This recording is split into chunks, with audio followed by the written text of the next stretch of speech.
Right. Hi, it's Andy at the Car Film and Safety Guy.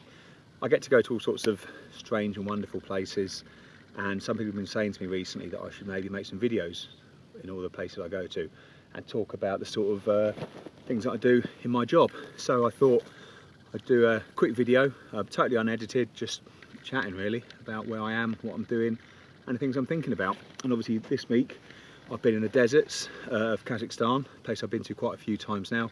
Quite like it out here, so I'm just going to have a chat really about the sort of things I'm thinking about, what I do and how I do my job in places like this. So the first thing, obviously, deserts, you're going to be thinking healthcare. There's a lot of issues around healthcare before you go to places like this. You've got to get yourself on the FCO website, speak to your local travel nurse or something, see your immunisations you need.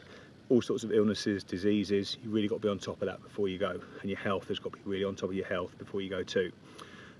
When you're out in a place like this, again, healthcare, vitally important. I will always carry with me alcohol hand gel, so you can use that at any time. Keep your hands clean, especially before eating. Vitally important. You don't want to get a nasty bug in places like this, especially which leads to dehydration, stuff like that. Going from dehydration, going on to the kit that I carry.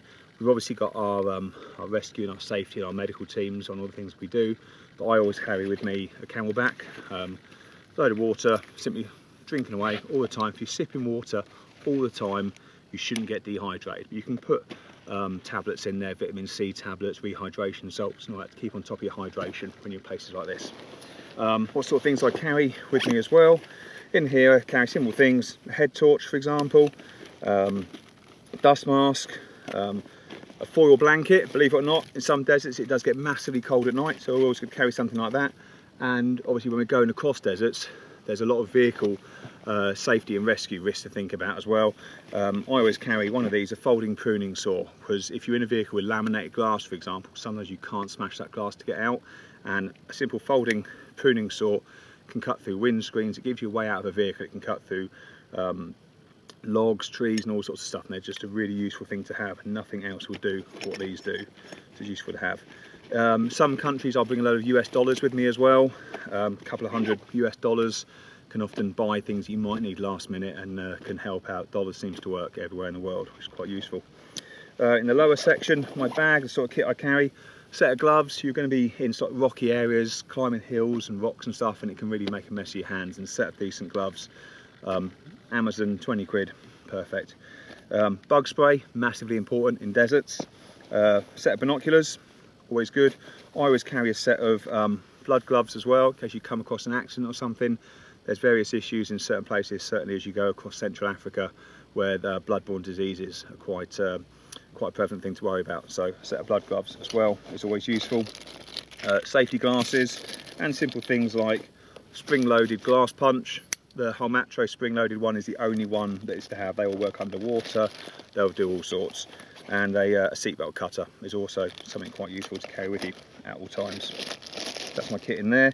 With me, I always carry a knife as well, one-handed opening, so you can't stab yourself, but you can cut a rope or anything like that. You might need to cut on anything you're doing if you're doing like rope access type stuff.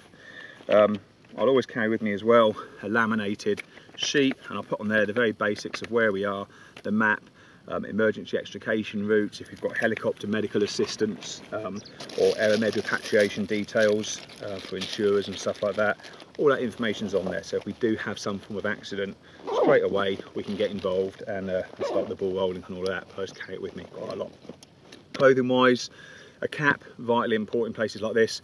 Ideally more wider brimmed one. I like to wear a cap, but I have to put factor 50 sun lotion on top of my ears. A couple of years ago I was in Finland, minus 30, and I got frostbite on top of my ear, so because of that I always make sure that I've got factor 50 lotion on my ears.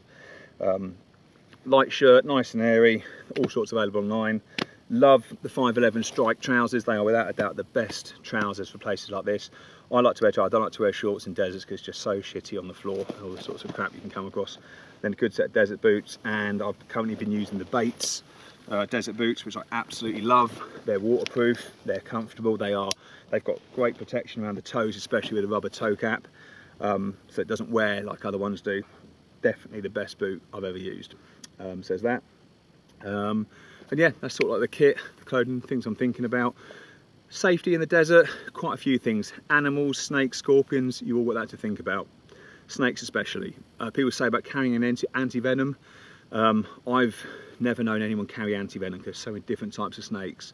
What the plan is to have an evacuation route to a hospital in case you do get bitten, and also knowing what the snake is. If you do get bitten by a snake, the last thing you're going to be thinking, you're going to be thinking get away from it, but you need to remember what it looks like. If you can get a picture, that's even better. I know it sounds ridiculous, you've just been bitten by a snake and get your phone out, but you get a picture of that, it's going to help a lot quicker when knowing what anti-venom to give you. Snakes, scorpions, sun, obviously dehydration is a massive factor in places like this, so make sure all the time you're drinking water. Some places you can go to, this place isn't too bad, but as you go south from here, you enter in other areas, you enter in Afghanistan, places like that, so there's obviously security risks to think about as well when you're in places like that. But most times, yeah, out in the desert, I love it. I've done up to, I've done plus 48 before in a place called Springbok, which is in South Africa. That gets really hot, but that's like a sweaty heat hot, which is pretty horrible. I've done over 50 as well in Danik Hill Depression, which is the northern Ethiopia where it meets Eritrea. And that was over 50 degrees, but that was like windy and 50 degrees, so it's a different type of heat. And you sometimes, if there's wind, you won't feel the heat, but you will have that radiated heat, which does massively affect what you're doing. So you've got to bear all that in mind. Rockfall, and falls from height, and just being remote. Being remote is a risk in itself. If we're here, we're probably about 4 hours away from hospitals and stuff like that. So you've got to kind of have plans in place when you're remote if anything was to happen. But yeah, that's the, hope you like it. So just a chat really. I'm no Bear Grylls, but I was ex-military and I spend a lot of time in deserts anyway doing my job. So I thought I'd just talk about a few things I think about when I'm in places like this. Hope it's of interest.